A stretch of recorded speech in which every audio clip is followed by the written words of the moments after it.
वक्फ board के अधिकार क्षेत्र को लेकर एक बार फिर से चर्चा शुरू हो गई है।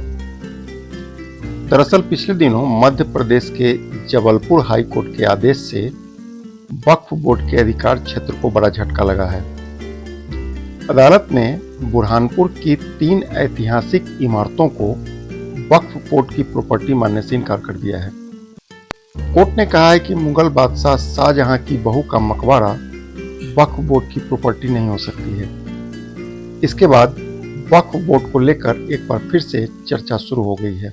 आपको शायद याद होगा जब पिछले साल भाजपा सांसद हरनाथ सिंह यादव ने राज्यसभा में एक निजी विधेयक पेश करते हुए वक्फ एक्ट 1995 को खत्म करने की मांग की थी। हालांकि बिल पास नहीं हो सका। अधिकांश माननीय सांसदों ने इसका पुरजोर तरीके से विरोध किया था। मैंने साभार लोकसभा टीवी से यह पुराना वीडियो आपके लिए निकाला है। तब राज्यसभा सांसद हरनाथ सिंह यादव ने क्या कहा था, पहले इसको सुनिए। वक्फ बोर्ड अधिनियम 1995 समाज में द्वेष और नफरत पैदा करता है, अपनी अकूत ताकत का दुरुपयोग करता है, समाज की एकता सद्भाव को विभाजित करता है, अपने अकूत अधिकारों की ताकत के आधार पर सरकारी और निजी संपत्तियों तथा मठ मंदिरों पर मनमाने तरीके से कब्जा करता है। ये विधेयक वक्फ बोर्ड के असंवैधानिक कृत्यों के खिलाफ पीड़ित पक्ष को अदालत जाने से रोकता है, न्यायपालिका और संविधान की सर्वोच्चता को खंडित करता है। अतः मैं आपकी चर्चा के दौरान माननीय संसद सदस्यों ने इस बिल का पुरजोर विरोध करते हुए क्या कहा था, अब इसको भी सुनिए। मैं इस बिल को पुनर्स्थापित करने का विरोध करता हूं। और मुझे लगता है कि हमारे बुजुर्ग साथी हरनाथ जी आदतन ऐसे विषयों को निजी विधेयक के रूप में सदन के अंदर लाते हैं बार बार, जिससे समाज के अंदर वैमनस्य बढ़े और खाई बढ़े। मैं अकेला अभी तक के जितने साथियों ने अपोज किया है इस बिल को, मैं पहला स्टेक होल्डर हूं इस बिल का। इसलिए मेरी बात सुनी जाए कि वक्फ की संपत्ति सिर्फ मुसलमानों के द्वारा वक्फ की गई संपत्ति होती है और मुसलमानों ने भारत सरकार के जो कायदे कानून है वक्फ के संबंध में उसको फॉलो करने का डिसीजन लिया है। किसी दूसरे व्यक्ति के द्वारा दी गई संपत्ति ना वक्फ हो सकती है, ना उसके ऊपर मुसलमानों का कोई अधिकार हो सकता है। इसलिए मैं आपसे ये निवेदन कर रहा हूं कि ये एक्सक्लूसिवली एक रिलीजियस कम्युनिटी का इंटरनल मामला है और इसे रेगुलेट करने के लिए संबंधित कानून हमारे देश की संसद ने बना रखा है। इसमें हस्तक्षेप करना गैर जरूरी है। इसलिए मैं इस बिल का जो वो प्रस्तावित करना चाहते हैं पुरजोर विरोध करता है। ये पर्सनल मैटर है और वक्फ जो है क्लियरली डिफाइंड है। सब कुछ पूरे स्टेट्स में इसके बॉडीज हैं, इसके कमिटीज हैं, उसमें इलेक्शंस होता है, सब कुछ ठीक है। ये सिर्फ कम्युनलाइज करने के लिए, पोलराइज करने के लिए, अननेसेसरी डिबेट पैदा करने के लिए मिसच्यूअस प्रपोजल यहाँ पे लेके आए हैं। मुझे लगता है कि इसको अलो बिल्कुल नहीं करना चाहिए और मैं चाहता हूँ उसके ऊपर अगर हो सके तो डिवीजन भी करवा दें। सर, इस बिल का वक्फ रिपील बिल 2022 जो लाया गया है, इसका मैं भरपूर विरोध करती हूँ और ये बिल बिल्कुल अनकॉन्स्टिट्यूशनल है सर, क्योंकि हर रिलीजन को हमारे देश में फ्रीडम दिया गया है, उनके रिलीजियस भावनाओं को प्रोटेक्शन दिया गया है और भी समाजों के लिए इस तरह के बिल है सर, धार्मिक संस्थान वाले बिल्स हैं।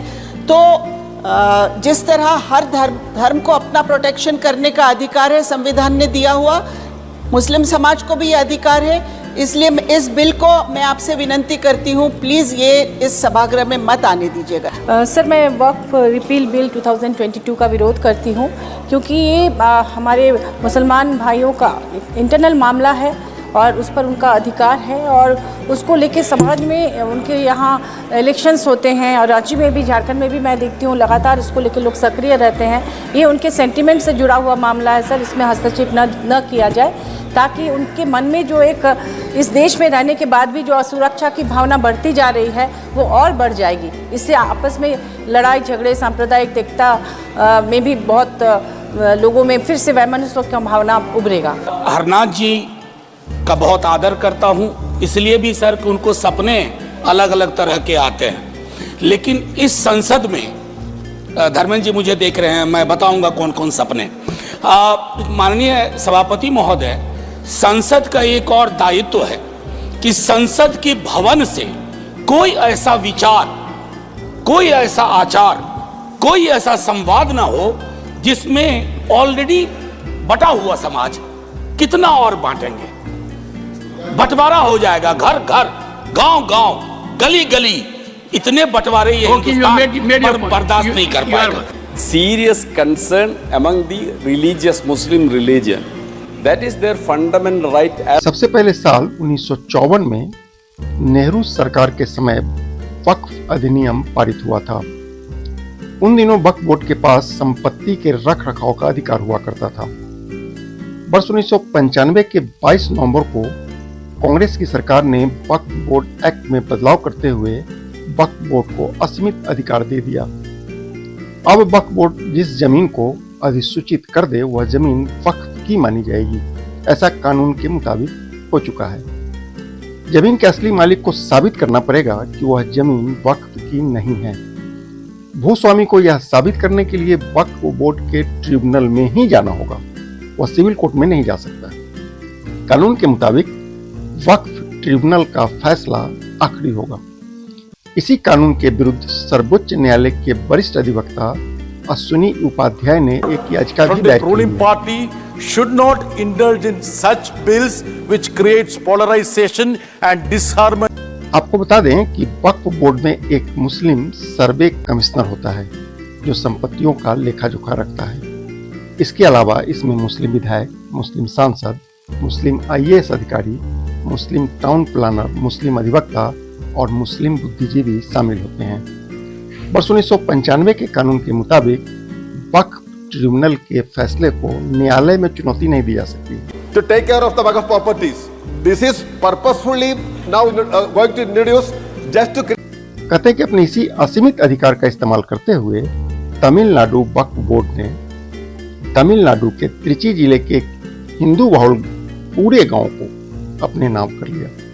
इस गांव का नाम तिरुचेदुरई है। लोग अब इंसाफ की मांग कर रहे हैं, परंतु कानून आड़े आ रहा है।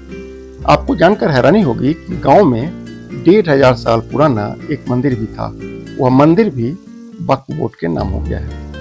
ऐसे और भी कई उदाहरण हैं जिसको लेकर गुज़िश्ता वर्षों में वक्फ बोर्ड चर्चा में रहा है। Follow their own system. This government always speaks volumes and volumes about maximum, minimum.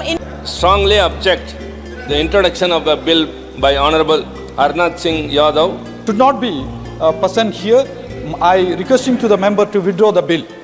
I would only submit to the member and to you, sir, not to allow the introduction of this bill because it seeks to promote communalism.